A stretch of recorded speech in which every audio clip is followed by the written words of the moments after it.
I ask unanimous consent that it be in order for me to offer my amendment number 2935. Is there an objection? Mr. President, reserving the right to reserving the right to object. In order to get this bipartisan emergency legislation completed, now pending on the floor, and benefit 2.7 million Americans, I would respectfully object to my colleague's amendment. Objection is heard.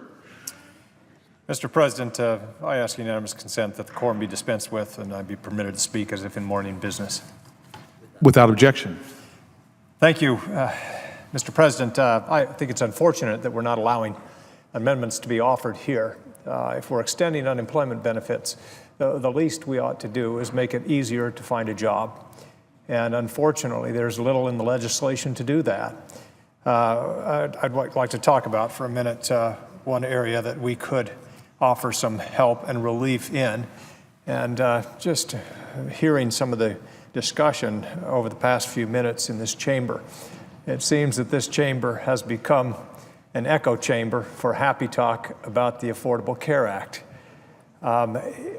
Unfortunately, for those who talk about figures, enrollment figures and whatever, we seem to forget about the number of people who had their health care canceled. They may have been able to pick up new coverage under the Affordable Care Act, but it is hardly affordable. In fact, in most cases, the cost has gone up significantly. So I'm here today to join a number of my colleagues who are seeking to offer amendments, like I said, to this legislation to make it easier for those who don't have jobs to more easily access jobs. As we all know, the ACA, or the Affordable Care Act, placed requirements on what new plans are mandated to cover, including coverage of things like, I think they named 10 essential health care benefits, essential being used loosely, like pediatric dentistry, maternity care, and mental health. We've all heard stories about those who are squeezed by the ACA's new mandates and regulations, and for many, it isn't higher premiums or higher deductibles, increased copays, or even greater out-of-pocket costs. That's the case for most, but not all. I think all of us should freely acknowledge that some people have been able to buy more affordable care. But I think those examples are overshadowed completely by those who are facing higher costs. The Wall Street Journal noted in March 22nd article, they cited an eHealth report that the average premium for an individual health plan that meets ACA requirements was $274 a month, up 39% from last year before the ACA provisions took effect. The same article reported that family plans average $663 a month. That's a 56% increase from last year. These facts have real-world implications that have a bearing on both a family's financial realities as well as their employment. For instance, I've referenced before the case of Leanne from Eager, Arizona. Her family is facing what she calls sky-high rates now. This is thanks to the Affordable Care Act.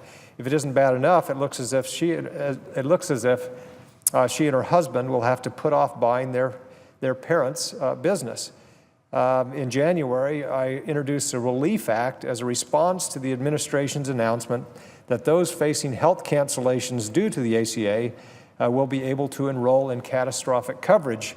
The ReLIEF Act would allow health insurance providers to offer catastrophic plans to everyone, and it would deem these plans as meeting the minimum essential coverage requirement. The bottom line is, if we're going to delay benefits or delay mandates on the Affordable Care Act, or delay implementation of certain parts of the Affordable Care Act for some, we ought to do it for everyone. I get a real kick out of hearing everybody, I reference the happy talk about the Affordable Care Act, but the reality is that much of it has been delayed or postponed or changed. If there are no problems with it, why do we keep doing that? And if we're doing that for some, why don't we delay the mandates for everyone, or allow others to buy more affordable coverage by giving some relief on these mandates? This ReLIEF Act that I've introduced will allow health providers, as I mentioned, to offer catastrophic plans that may cost a lot less, that families used to be able to access and simply no longer can because too few insurance companies will offer them, because at a certain point they'll have to offer compliant plans that are much, much more expensive. My goal is to provide affordable insurance options and to give individuals who don't need or don't want more expensive coverage options to purchase these plans. I filed the ReLIEF Act to this bill as an amendment. I had hoped to bring that up. That was the purpose of the unanimous consent request. That was just rejected. It unfortunately appears that very few, if any, amendments will be offered, will be allowed to this legislation. I think that's unfortunate. If we are concerned about the unemployed, as I know we all are, then we ought to at least offer them alternatives, offer them ways to more easily find employment, to give them some more relief.